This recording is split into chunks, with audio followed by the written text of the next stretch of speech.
तो बड़ी खबर आपको बता दें, स्वास्थ्य मंत्रालय ने टीके पर जानकारी दी है कि 13 जनवरी से लग सकती है वैक्सीन। 13 जनवरी से देश भर में टीकाकरण किया जाएगा। बिल्कुल, तो वो तारीख आ चुकी है जिसके इंतजार में सभी लोग हैं। जिस तरीके से भारत में एक नहीं बल्कि दो स्वदेशी वैक्सीन की डबल डोज मिली है, जिसने एक नजीर भी दुनिया भर के सामने पेश की है।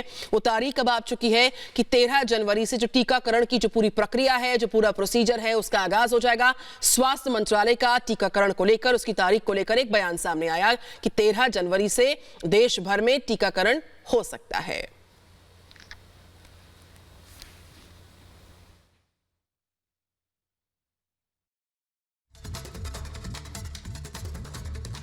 मेरे जिले में इन स्थानों पर वैक्सीनेशन की कार्रवाई इन तारीखों को होगी।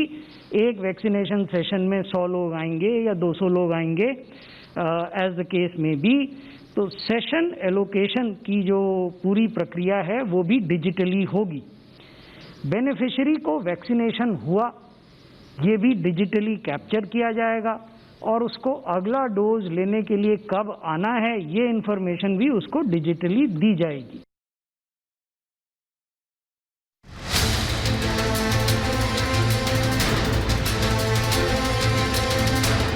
डीसीजीआई ने जैसे ही कोरोना के लिए 2 भारतीय टीकों को हरी झंडी दिखाई, उसके बाद से ही पूरे देश को कोरोना के खात्मे के लिए टीकाकरण की शुरुआत का इंतजार था।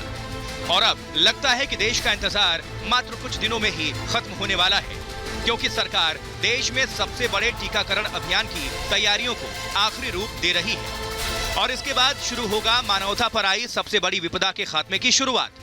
देश के स्वास्थ्य मंत्रालय ने देश में टीकाकरण की शुरुआत के लिए तारीख का ऐलान भी कर दिया है, जिसके मुताबिक देश भर में 13 जनवरी से टीकाकरण की शुरुआत हो सकती है। कि मेरे जिले में इन स्थानों पर वैक्सीनेशन की कार्रवाई इन तारीखों को होगी। एक वैक्सीनेशन सेशन में 100 लोग आएंगे या 200 लोग आएंगे, एज द केस में भी। तो सेशन एलोकेशन की जो पूरी प्रक्रिया है वो भी डिजिटली होगी। 2 वैक्सीन के आपात इस्तेमाल को मंजूरी मिलने के बाद इस ऐलान का इंतजार पूरा देश कर रहा था, लेकिन सरकार अपनी तैयारियों को और बेहतर करने के बाद ही टीकाकरण की शुरुआत करना चाहती थी। और इसलिए लगातार केंद्र और राज्य सरकारें देश भर में ड्राई रन के जरिए तैयारियों की समीक्षा कर रही हैं। सरकार अपनी तरफ से तैयारियों में कोई कोताही बरतने के मूड में नहीं है, जिसके बाद अब बस देश कोरोना महामारी से छुटकारे के इंतजार में है। Bureau report, Republic Bharat.